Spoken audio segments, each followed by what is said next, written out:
What is going on, friends? Hipster Punchy here. I'm in desperate need of a haircut. I haven't had one since like right before COVID struck, so sitting here with that. But I wanted to mention something. It's been a while since I posted a video. I know I posted one last week of a short I made for school, but something happened this week, and it's actually pretty exciting. So this one's going to be a quick one, but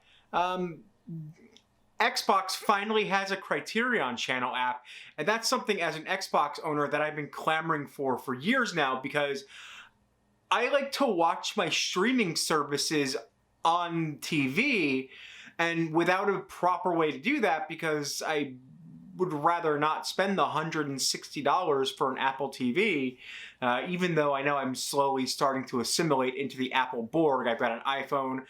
Because of editing, I have a MacBook Pro. So I know I'm slowly starting to be assimilated into that Borg, but I still can't justify getting a streaming device when I have a pretty good streaming device in the Xbox One. So when this news dropped, which honestly I was futzing around on the Criterion Reddit and saw a post that they finally had an app. And I think this is a good resource too, because there are quite a few movies on the channel on the regular that are actually out of print. And it allows people the chance to decide whether they want to invest the capital to get this movie that's out of print. Some people don't want to spend the ton of money on just to collect every single spine number. And granted, a lot of these movies are coming back, but there are some movies like The Man Who Fell to Earth, which we don't know when that's going to come back. But that is one that is definitely on the channel, because even though they may not have the physical media rights, they will have the streaming rights, at least temporarily. So it does give you the chance to look that up.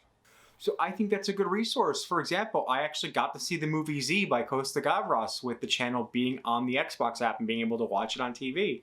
I know this is very David Lynchy of me to say, but it's just weird watching a full-length movie on a cell phone screen. It's just hard to keep track of watching a movie on a cell phone. I know some people have posted the screenshots watching Eraserhead on the channel jokingly, but I've had problems watching something on a cell phone. So it's not that easy. I mean, you can do it in small bursts. Like there are quite a few different types of videos on the channel that work for that.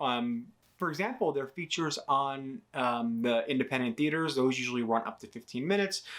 Some of the actor-director commentaries on movies on the collection, those are something that would mesh well with the phone, but actually watching the movies, not so much so. And again, this is why I'm glad that we are getting the chance to watch this on a TV now, because the app was actually very restrictive on how you could put it on a TV, and it would not let me for the life of me. I couldn't just put an HDMI in there and stick it onto the TV. It just would not let me. So I'm glad now that they have the Xbox app, because it gives me the chance to experience this channel. And there are films on the streaming service that are not a Criterion film or that are Laserdisc releases, and that's a nice touch as well.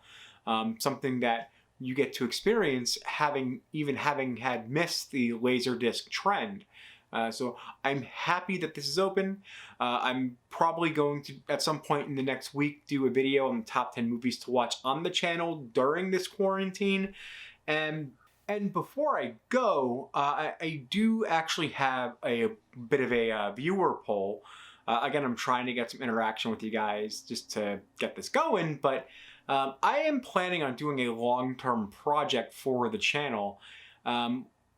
One that is going to probably take some time to do, either over the course of this quarantine or over the course of the summer. And that's going to be watching all the movies and all the features of one of the following two box sets. The Godzilla Showa Era box set, which I kind of feel ashamed that I haven't gotten through that yet. The other option is going to be the Ingmar Bergman box set, which I have barely scratched the surface on. So let me know which one to actually watch and do a video on. Honestly, it'll probably be a 2 or 3-parter for those ones. And again, I just want to point out my video input is going to go up. I was hit with a massive amount of work at my job, plus the finishing of my semester at school. So that's actually over. That semester is done. So you guys are stuck with me for a little bit. All right, stay safe. Have a good one.